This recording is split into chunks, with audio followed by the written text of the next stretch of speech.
வணக்கம். உண்மை செய்திகளுக்கு உங்களை வரவேற்கிறோம்.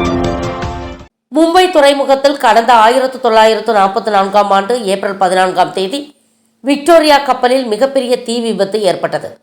தீயை அணைக்கச் சென்ற 33 தீயணைப்பு வீரர்கள் உயிரிழந்தனர். அவ்வாறு உயிரிழந்தவர்களின் நினைவாக தீயணைப்புத்துறை சார்பில் ஆண்டுதோறும் உயிர்நீத்தார் நினைவு தினம் அனுசரிக்கப்பட்டு வருகிறது.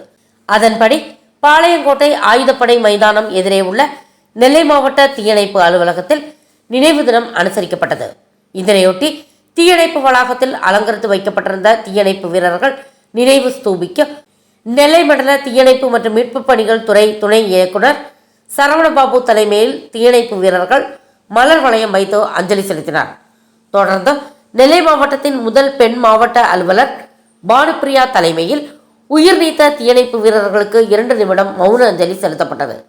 இதில் பாளையங்கோட்டை தீயணைப்பு நிலைய உதவி மாவட்ட அலுவலர் கார்த்திகேயன், நிலைய அலுவலர் போக்குவரத்து சுந்தரம் மற்றும் வீரர்கள் கலந்து கொண்டனர்.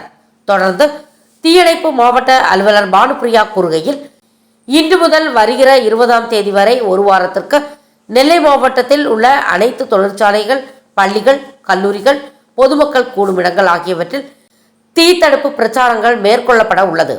மேலும் பேரிடர் தடுப்பு விழிப்புணர்வு பிரச்சாரங்கள் செய்யப்பட இருக்கின்றது என்றார்.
Thanks for watching உண்மை செய்திகள்.